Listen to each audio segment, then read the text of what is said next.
এই যে টাকা, এটা হচ্ছে কাগজ। যেকোনো সময় এই কাগজের মান হারাইতে পারে।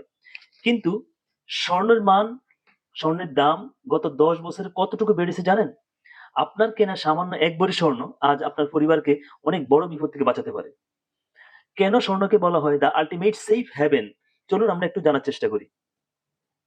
কেন আপনি স্বর্ণে বিনিয়োগ করবেন? চলুন আমরা একটু জানার চেষ্টা করি। যখন কোন দেশে যুদ্ধ লাগে বা দেশের বাইরে যদি যখন যুদ্ধ লাগে, তখন মুদ্রাস্ফীতিটা বাড়তে থাকে এবং মুদ্রাস্ফীতি যখন বাড়ে কিংবা তখন কিংবা যখন কোন দেশের অর্থনীতি অস্থির হয়ে ওঠে, তখনই আপনার ডলারের মান বা টাকার মানটাও কি হয়? কমে যায় এবং এটার মধ্যে একটা ফ্লাকচুয়েশন দেখা দেয়। কিন্তু স্বর্ণের মান কিন্তু কমে না। স্বর্ণের দামও কমে না, স্বর্ণের মানও কমে না। বরং কি হয়? এটা আরো বাড়ে। ইতিহাসে দেখা গেছে যে পৃথিবী যত সংকটে পড়ছে, স্বর্ণের দাম কিন্তু তত বেশি আকাশচুম্বী হইছে।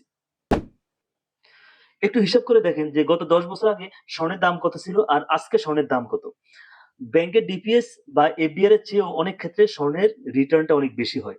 আপনার জমানো অলংকার এখন আর শুধু শখ নয়, বরং এটা আপনার একটা ফাইন্যান্সিয়াল সিকিউরিটি।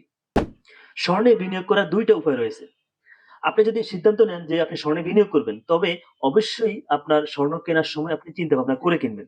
আমরা যখন বাংলাদেশে মানে অলংকার কিনি, তখন আমরা কি করি? অলংকারটা যখন কিনি, তখন এই অলংকার কেনার সময় এটার বানানোর মজুরি এবং ভ্যাট বাবদ অনেক টাকা আমাদেরকে দিতে হয়।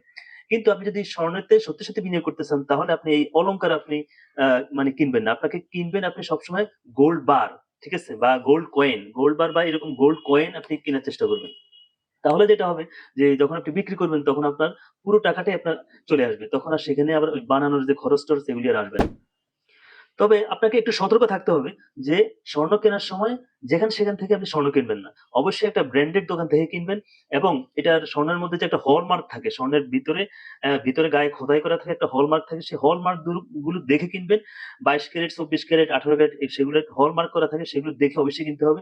চেক করে নিতে হবে এবং কেনার পর চেকিং করার এগুলো কিছু দোকান আছে, সেই মেশিন সেগুলো চেক করে নিবেন যে এটার ভিতরে কি পরিমাণ স্বর্ণ আছে, কি পরিমাণ অন্যান্য ইনগ্রেডিয়েন্টস আছে সেটা দেখে নিবেন।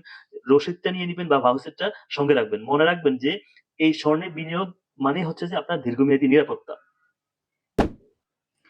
আপনার কি মনে হয় স্বর্ণের দাম কি আরো বাড়বে নাকি কমবে? নাকি এখনই আপনার স্বর্ণ বিক্রি করার সময়? কমেন্টে অবশ্যই আপনার মতামত জানাবেন এবং এই ভিডিওটা আপনার সেই বন্ধুকে আপনি পাঠাইতে পারেন যে শুধু খরচই করে কিন্তু কোন টাকা জমায় না।